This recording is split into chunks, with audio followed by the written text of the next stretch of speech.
Oke, halo teman-teman, kembali lagi bersama saya Nelson di channel YouTube saya. Ya, jadi di kesempatan kali ini saya akan membahas sedikit mengenai kenapa penderita asam lambung itu sering merasakan keleyengan ya. Jadi bisa dibilang keleyengan ini pun salah satu sensasi asam lambung yang mungkin butuh waktu bagi sebagian orang penyembuhannya. Tapi ada juga beberapa orang yang 1-2 minggu keleyengannya sudah hilang, tapi ada juga yang beberapa bulan ya. Jadi pada dasarnya, kenapa seseorang penderita asam lambung itu bisa, merasakan keleyengan, itu ada beberapa faktor.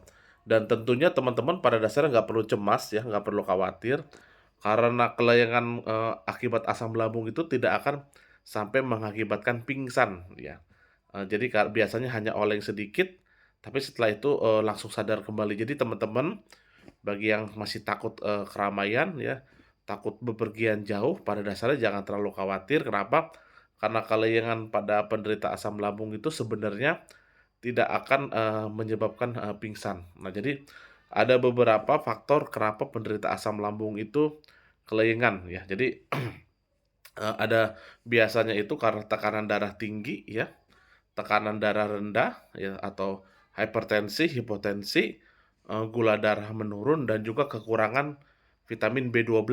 Nah, jadi mungkin teman-teman bertanya, "Oh, kok perasaan saya makannya banyak?" Ya, saya, asupan nasinya cukup, asupan, gulanya cukup, ya, terus juga saya juga makannya banyak sayur, ya, tapi kok, saya, HB darahnya rendah atau tekanan darahnya rendah. Nah, itu karena, penyebabnya itu adalah di lambung. Ya, jadi karena lambung teman-teman itu, ada gangguan, jadi tentunya lambung teman-teman itu tidak bisa mencerna makanan dengan baik, dan tentunya sebagian gizi itu tidak bisa terserap oleh usus halus. Nah, jadi, yang saya akan ceritakan contohnya begini, ya pada dasarnya pada saat teman-teman cemas, nah jadi atau stres ya, itu pada dasarnya teman-teman itu sangat tidak boleh makan ya. Kenapa? Pada saat kita cemas atau kita lagi stres, kita makan itu, lambung kita itu tidak akan mengeluarkan asam lambung, dan cairan empedu kita pun tidak akan mengeluarkan cairan empedu. Nah, jadi fungsi asam lambung itu pada dasarnya adalah selain untuk membunuh bakteri ya yang tidak sengaja masuk melewati mulut, dan juga untuk menghancurkan makanan. Nah, pada saat teman-teman cemas atau stres atau belum jam makan ya, teman-teman makan, ya tentunya asam lambungnya itu tidak keluar. Nah, pada saat asam lambungnya itu tidak keluar, makanan itu lebih lama berada di lambung. Nah, pada saat, lebih lama berada di lambung, tapi tentunya belum hancur. Nah, itulah penyebabnya kenapa teman-teman sering merasakan selain keleyangan ya, perutnya begah. Karena asam lambungnya tidak cukup dihasilkan oleh lambung, untuk menghancurkan makanan. Jadi, akhirnya karena makanan utuh itu terlalu lama di lambung, dia itu akan mengakibatkan fermentasi.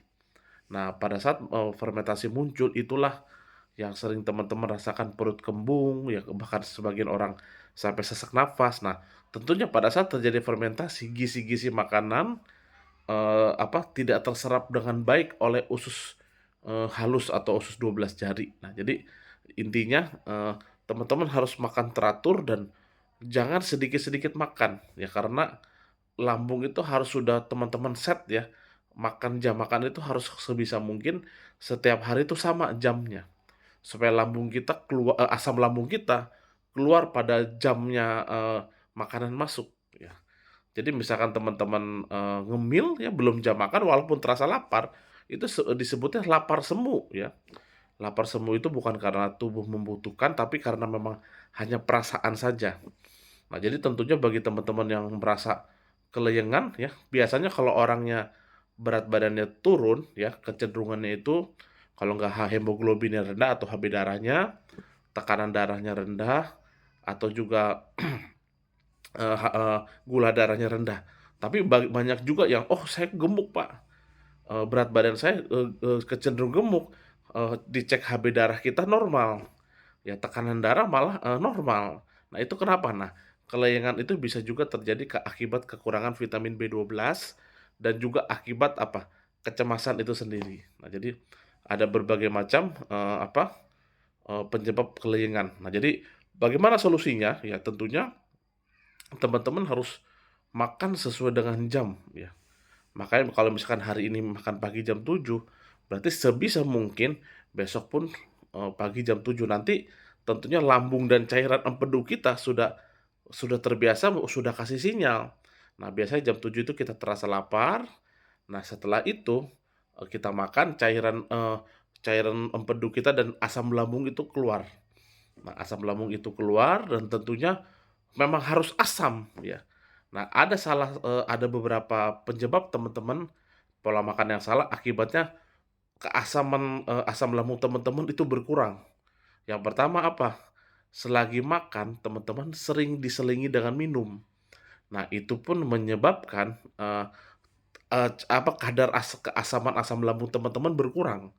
Nah, pada saat kadar keasamannya berkurang, tentunya, tidak bisa menghancurkan makanan itu dengan baik. Nah, jadi tentunya, sebisa mungkin, teman-teman makan dikunyah halus, makanya kalau di pelajaran SD dulu dikunyah 30 kali, karena apa? Mengunyah itu selain menguatkan gigi dan juga apa? Supaya mengeluarkan enzim.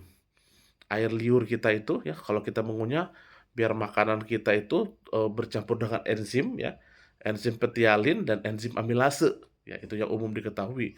Nah, itu fungsinya supaya lambung lebih mudah menyerap gizi-gizi makanan. Ya, jadi tentunya semua itu sudah Tuhan rancang ya, termasuk air ludah itu fungsinya vital sekali. Dan tentunya kalau teman-teman kunyah dengan baik, ya berarti lambung kita tidak terlalu bekerja berat untuk mengunyah makanan. Jadi sekali lagi, selagi makan jangan minum, tunggu 1 jam, kalau saya pribadi 1,5 sampai 2 jam setelah makan baru saya minum. Nah, misalkan teman-teman jam 12, bisa teman-teman jam 11 siangnya sudah minum ya. Nah, atau kalau makan jam 12, nah jam 1 atau sampai jam 2, nah itu teman-teman boleh minum.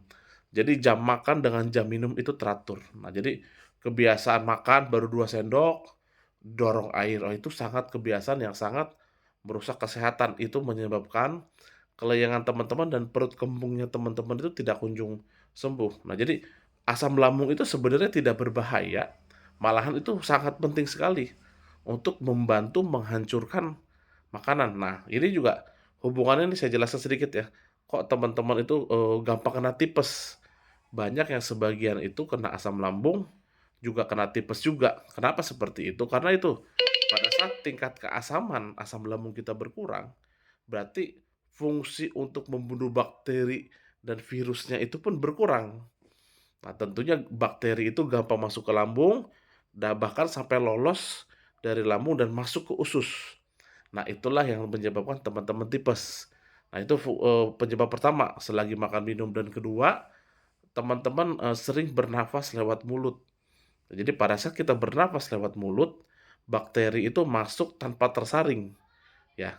Kalau kita bernafas lewat hidung, itu, fungsi bulu-bulu hidung itu supaya bakteri-bakteri jahat itu tidak ke saluran pencernaan, melainkan ke, saluran nafas. Nah, makanya dan di saluran nafas itu ada suatu zat lain yang mengakibatkan apa? Teman-teman bersin. Nah, jadi pada saat kita misalkan menghirup kan lewat hidung, ada sesuatu debu aja atau bakteri, bersin. Itu adalah, eee, tanda tubuh kita untuk menangkal bakteri, bersin itu. Jadi bersin itu bukan suatu hal yang negatif, teman-teman. Nah, pada saat teman-teman sering bernapas lewat mulut, nah itu bakteri bisa masuk lewat saluran pencernaan, itulah yang menyebabkan banyak penderita asam lambung kena tipes atau masuk bakteri Helicobacter pylori. Nah, itu. Dan tentunya, teman-teman, solusinya itu adalah yaitu pada saat teman-teman mengkonsumsi arang aktif ya, jadi arang aktif itu membersihkan lambung ya dari sisa-sisa bekas makanan-makanan yang tidak hancur dan kelebihan asam lambung. Jadi, kalau teman-teman suka merasakan dada panas, kadang-kadang seperti cairan menaik ke atas, itu ada 2 penyebabnya, kelebihan asam lambung ya, dan juga, itu gas fermentasi yang ke atas. Nah, itu mirip-mirip rasanya juga panas. Nah, jadi arang aktif ini yaitu pada saat teman-teman, rasakan dada panas atau perut kembung, itu minum arang aktif. Jadi kalau yang teman-teman lagi parah ya, saya anjurkan konsumsi arang aktifnya itu 4 kali sehari. Apalagi yang mesti sering nyeri ulu hati, perutnya kembung, asam lambungnya sampai sering naik ke atas. Biasanya kalau dulu saya pernah mengalami, misalkan kebangun malam jam 1 malam, asam lambung naik, ulu hati sakit, minum air arang aktif segelas, setengah sendok makan, dan biasanya itu nyerinya langsung hilang. Itu jadi teman-teman ya bisa rutin konsumsi arang aktif sebisa mungkin. Kalau yang agak parah, jangan takut hantem minum arang aktif kalau bisa 4 kali. Bangun tidur ya misalkan jam 9 pagi atau jam 10 pagi bisa diminum, jam 2 siang, jam 3 sore bisa diminum lagi, jam 8 malam bisa diminum lagi. Itu sangat membantu sekali untuk mengeringankan kembung ya, dan juga tenggorokan yang suka mengganjal ya, tenggorokan panas, bahkan sebagian juga tenggorokan seperti sulit menelan, itu minum arang aktif sangat bagus sekali. Ya, oke. Bagi teman-teman ya, cukup sampai sini dulu penjelasan dari saya. Jadi bagi teman-teman yang suka kelayangan ya, itu penyebabnya itu walaupun bisa jadi gula darah rendah, tekanan darah rendah, hemoglobin rendah, kekurangan B12, tapi tentunya itu kalau teman-teman makannya sudah cukup itu tetap terjadi, yaitu karena lambung teman-teman tidak bisa, menyerap gizi dengan baik, diakibatkan apa, yaitu salah satunya makan, minum. Jadi tingkat keasaman asam lambung kita itu berkurang. Oke, sampai sini dulu ya. Untuk, edukasi-edukasi berikutnya saya akan berikan di hari-hari mendatang ya, karena pada dasarnya arang aktif ini fungsinya banyak ya, asma, ambeien, tapi saya ambil waktu untuk asam lambung dan batu empedu lebih banyak karena memang penderitanya lebih banyak, dan yang memang order arang aktif penderita asam lambung dan batu empedunya itu lebih banyak. Oke, bagi teman-teman ya yang mau konsultasi, bisa japri kepada saya di WA atau mau pesan arah aktif 0812 2026 9210. Jangan ragu-ragu, jangan anggap enteng setiap penyakit apapun, karena kalau kita telat penanggulangannya itu biasanya biaya bisa keluar lebih besar ya, dan juga tentunya teman-teman tidak suka, tidak nyaman rasanya ya. Baik itu terkena penyakit asam lambung, batuk empedu, sangat tidak nyaman, karena saya sendiri mantan loh ya penderita asam lambung parah, sampai sempat masuk UGD karena sempat sesak napas dan cemas. Ya alhamdulillah sudah sembuh total ya, tidak pernah sampai masuk UGD lagi ya, alhamdulillah, istilahnya, bisa dikategorikan sembuh total ya. Oke, sampai sini dulu teman-teman, selamat malam.